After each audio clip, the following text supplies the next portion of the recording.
enough and wise enough to at least make a test which will prove where most of the trouble lies, in poor attitudes. All right, so a successful attitude will help to bring us the success we seek. But just how does a person get this kind of attitude?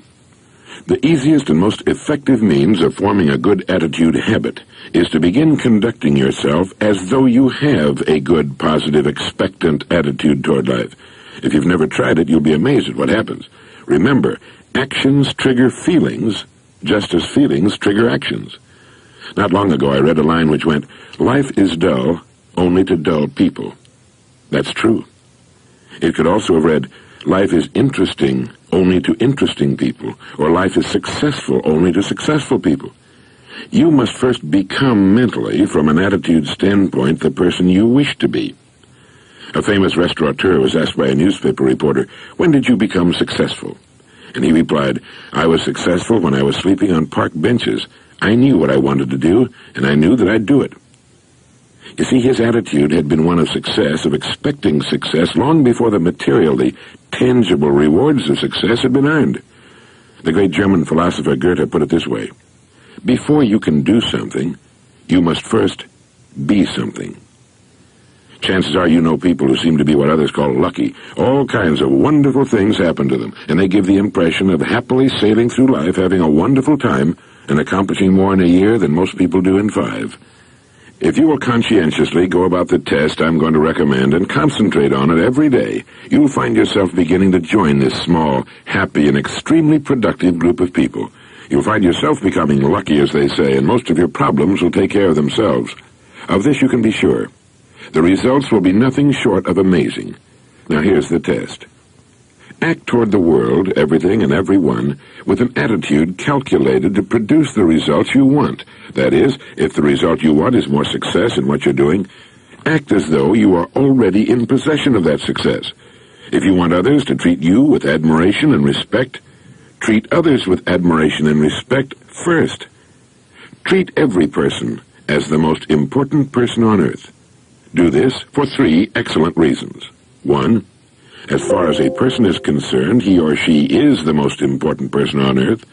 2, because this is the way human beings ought to treat each other. 3, by treating everyone this way, we form an important habit. There's nothing in the world that men, women, and children want and need more than self-esteem, the feeling that they're important, that they're needed and respected. They'll give their love, their affection, their respect, and their support to the person who fills this need. Have you ever noticed that the higher you go in any organization of value, the nicer the people seem to become? You see, the bigger the person, the easier it is to talk to him, to get along with him, and to work with him. Do you know why? It's because he has a good attitude, and the people with the best attitudes just naturally rise to the top. Now, he doesn't have a good attitude because of his position. He has the position as a result of his attitude. Act toward others and the world at large in exactly the same manner you want the world and others to act toward you. For example, treat the members of your family as the persons they really are, the most important people in your life. Carry out into the world each morning the kind of attitude you'd have if you were the most successful person on earth, and notice how quickly it develops into a habit. Almost immediately a change will be noticed. Irritations that used to frustrate and annoy disappear. When some less informed person gives you a bad time, stay on the track. When someone cuts in front of you with his car or acts in any other manner that shows his ignorance and lack of courtesy, don't permit yourself to drop to his level. Don't let his unhappiness make you unhappy. When you begin to develop better attitudes, you should realize you already have placed yourself on the road to what you seek. You are well on your way to joining the top 5% of the people. You have prepared the ground and planted the seed. You've made of yourself an embodiment of that which you seek. Now, in summing up, here are a few points to keep in mind. First, it is our attitude at the beginning of a task which, more than anything else, will bring about its successful outcome. Second, our attitudes toward others determine their attitudes toward us. We're interdependent. The success we achieve in life will depend largely on how well we relate to others. Third, before you can achieve the kind of life you want, you must think, act, talk, and conduct yourself in all of your affairs as would the person you wish to become. Fourth, the higher you go in any worthwhile organization, the better the attitudes you'll find. Attitudes are not the result of success. Success is the result of good attitudes. Finally, the deepest craving of human beings is for self-esteem, to be needed, to feel important, to be appreciated. When you treat every person you meet as the most important person in the world, both of you will benefit. To make these important principles a habit-knit part of life, here are some suggestions. Since your mind can hold only one thought at a time, make those thoughts constructive and positive. Look for the best in people and ideas. Be constantly alert for new ideas you can put to use in your life. Don't waste time talking about your problems or your poor health unless you're talking to your doctor.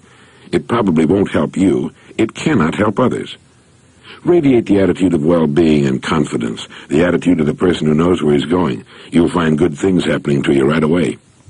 Lastly, treat everyone with whom you come in contact as the most important person on earth. Start this habit. Practice it consistently, and you'll do it the rest of your life.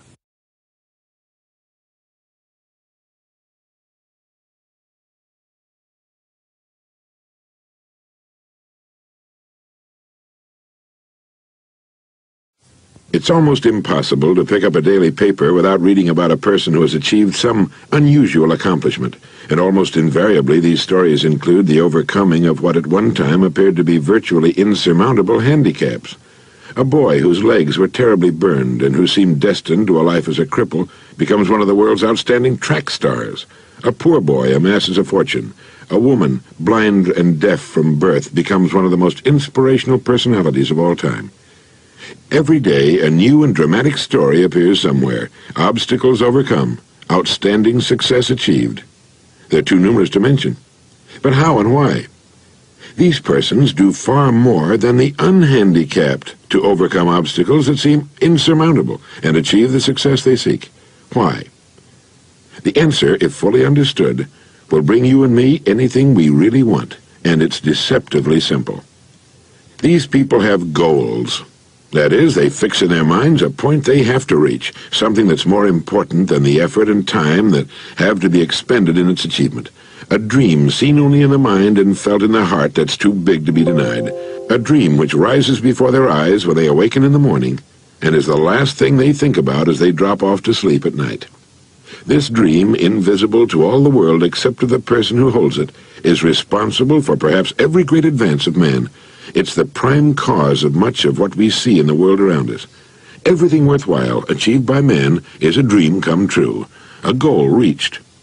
It has been said, what the mind of man can conceive and believe, it can achieve.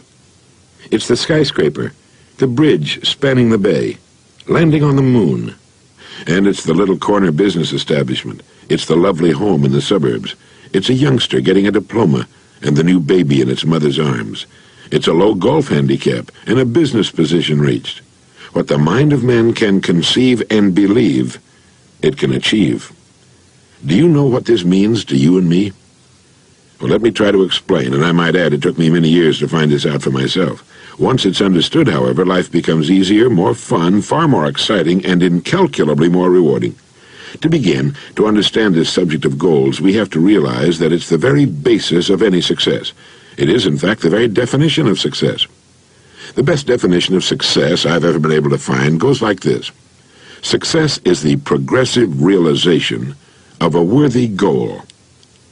If you think about it a moment, you'll realize just how good that definition is. Success is the progressive realization of a worthy goal. It means that any person regularly engaged in achieving something which he considers worthy of him is successful. At the same time, it also means that any person not so engaged must be defined as not successful, a failure, at least temporarily.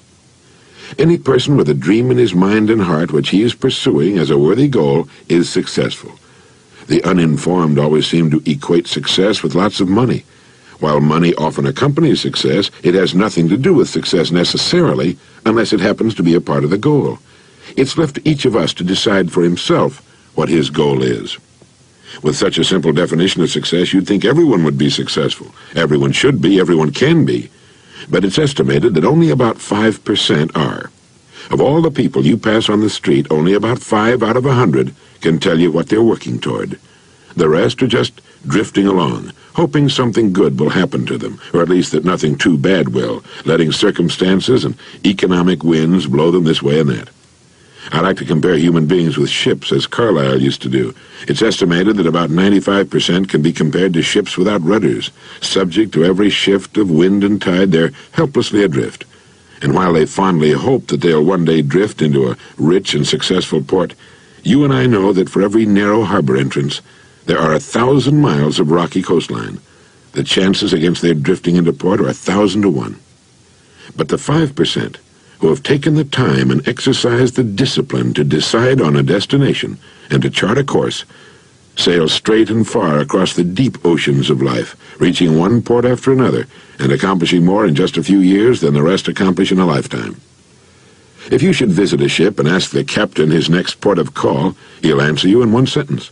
Even though the captain of a ship cannot see his destination for fully 99% of his journey, he knows what it is, where it is, and that barring an unforeseen and highly unlikely catastrophe, he'll reach it if he keeps doing certain things a certain way every day.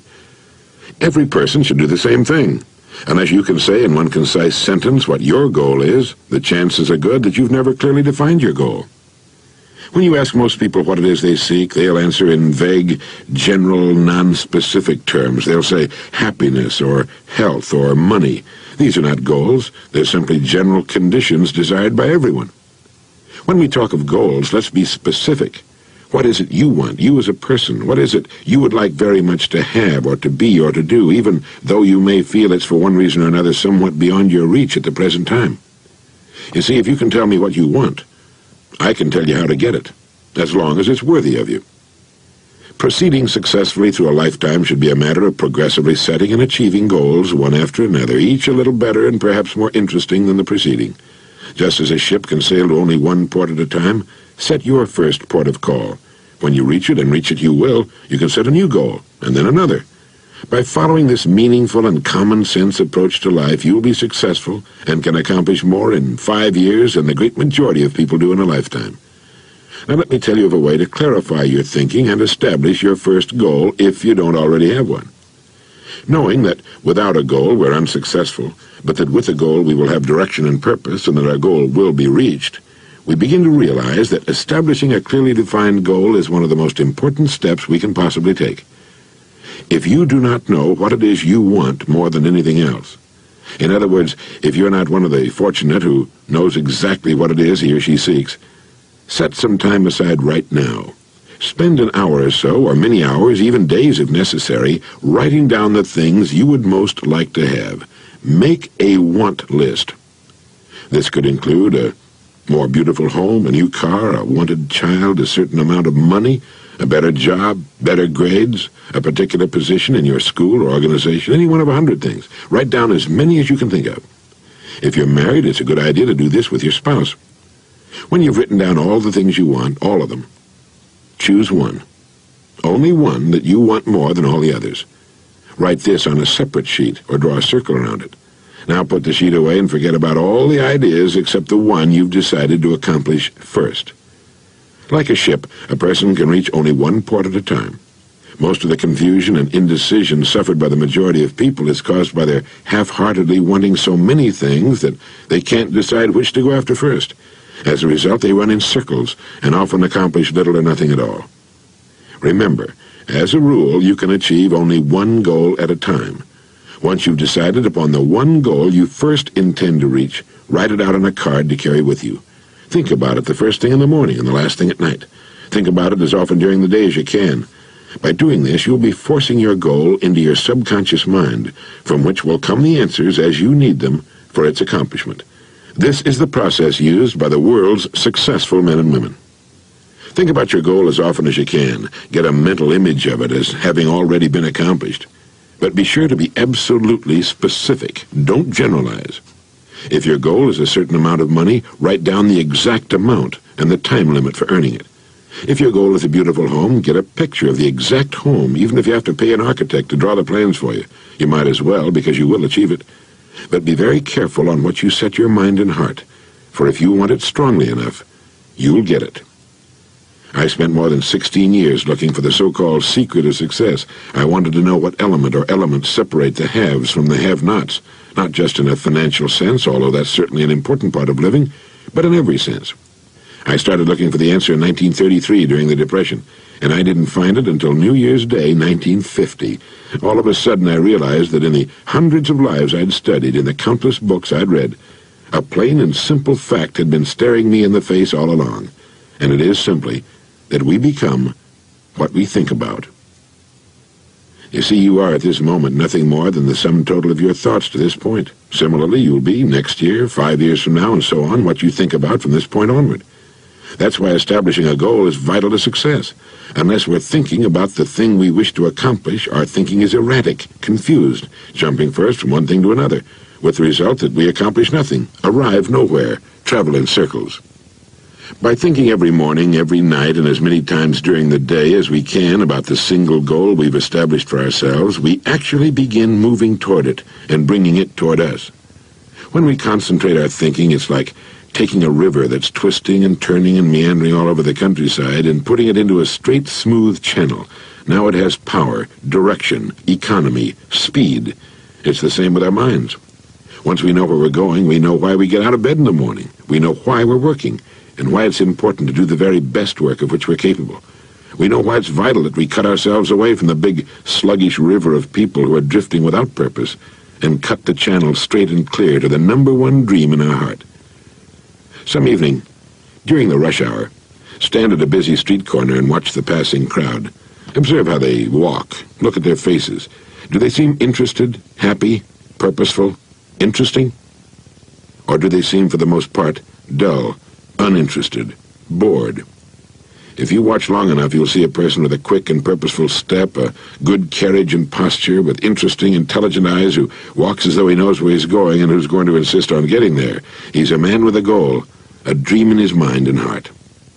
Several billion human beings on Earth would give anything they have for the freedom and personal liberty you and I take for granted, to have the right to choose their work and their goals, to enjoy our bountiful standard of living, to know the peace and privacy of our homes, and to have laws which protect the citizen rather than persecute him.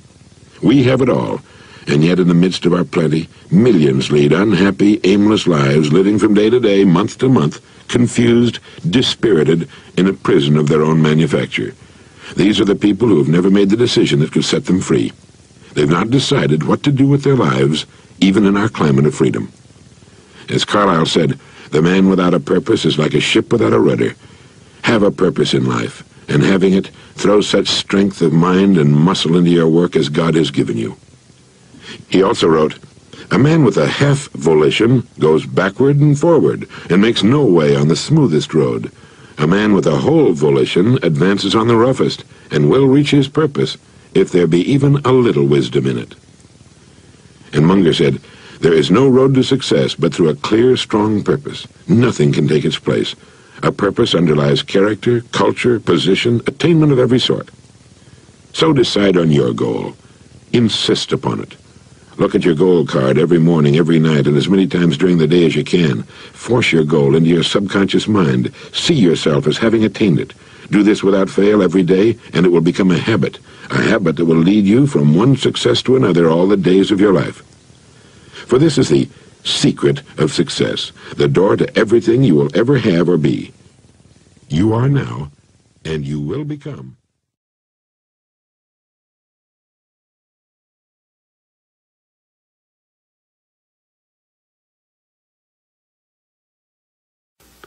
For a moment, consider the things your mind has brought you, everything you have. Your work, your relationship with your family and others, your philosophy of life, all come to you as a result of using your mind. Now consider the estimate made by experts. You have probably been operating on less than 10% of your mental capacity, much less. Man is using a very small fraction of his capacities. My own estimate is about 5% or less. Neurological research has shed new light on man's potential. Work at the UCLA Brain Research Institute points to enormous abilities latent in everyone by suggesting an incredible hypothesis. The ultimate creative capacity of the human brain may be, for all practical purposes, they pointed out, infinite. To use the computer analogy, Man is a vast storehouse of data, but we have not learned how to program ourselves to utilize these data for problem-solving purposes. The following article appeared in Soviet Life Today, a USSR English-language magazine. It goes like this. The latest findings in anthropology, psychology, logic, and physiology show that the potential of the human mind is very great indeed. As soon as modern science gave us some understanding of the structure and work of the human brain, we were struck with its enormous reserve capacity, writes Yefremov, eminent Soviet scholar and writer. He continues, man, under average conditions of work and life, uses only a small part of his thinking equipment. If we were able to force our brain to work at only half its capacity, we could, without any difficulty whatever, learn 40 languages, memorize the large Soviet encyclopedia from cover to cover, and complete the required courses of dozens of colleges. Now, this statement is hardly an exaggeration. It is the generally accepted theoretical view of man's mental potentialities. All right, how can we tap this gigantic potential? It's a big and very complex problem with many ramifications. It is clear that persons who live close to their capacity, who continue to activate their potential, have a pronounced sense of well-being and considerable energy. They see themselves as leading purposeful and creative lives. The way most people use their minds can be compared to the time back in the early 19th century when just the eastern coast of the North American continent was settled, just a strip along the coast. To the west stretched the raw, undeveloped great bulk of what was later to become the incredibly rich 90% of the economy, 90% of the natural resources, which resulted in the standard of living enjoyed here today by Americans. If everything you now have is the result of using just 10% of your mind, or perhaps a lot less, consider for a moment what it will mean to you and your family if you can increase this percentage. Well, this message will show you how to use infinitely more of your mental powers, how to develop some of that 90% virgin territory. Now, none of us, as a rule, has the slightest notion of the real capabilities of his mind, but believe me when I say that your mind can be compared to an undiscovered gold mine, and it makes no difference whether you're 17 or 70. Now, look at it this way. Your goal is in the future. Your problem is to bridge the gap which exists between where you are now and the goal you intend to reach. This is the problem to solve. Robert Seashore, when chairman of the Department of Psychology at Northwestern University, said that successful people are not people without problems. They're simply people who've learned to solve their problems. And there you have it. Living successfully, getting the things we want from life, is a matter of solving the problems which stand between where we now are and the point we wish to reach. No one is without problems. They're part of living.